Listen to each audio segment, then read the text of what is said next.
Good evening. Birmingham's bin dispute is officially over. Refuse workers have voted to accept a deal which will see them keeping their jobs and current salaries in return for new responsibilities and a 5-day working week.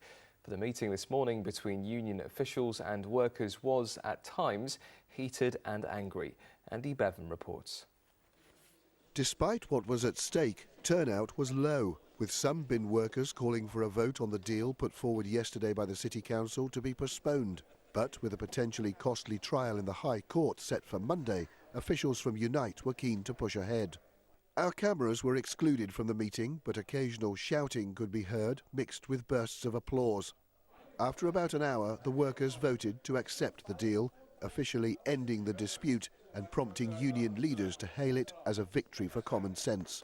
They had a 7-week dispute, the rubbish piled high in Birmingham, but because of the principle that was behind us, not losing wages, the people of Birmingham stood with my members. And I would like to thank the people of Birmingham, and my members should understand that they have shown collective strength. Under the settlement, Grade 3 so-called leading hands will now become waste reduction and collections officers, checking that residents are recycling properly. They'll now operate from various depots across the city, not just one, and all grades will work a 5-day week instead of 4. The council says it can now proceed with its modernisation plans for waste services, but after a dispute which has cost it £6.6 million. This strike happened on my watch. This strike happened as a result of a collective decision taken by the Cabinet, which I stood by and which I had to implement.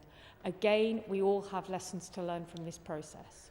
The agreement voted on in this room this morning does bear a striking resemblance to the deal put forward in August by the then council leader John Clancy, a deal that was thrown out as unworkable by his own council officers, forcing him to resign and making his, perhaps ironically, the only job lost in this entire dispute.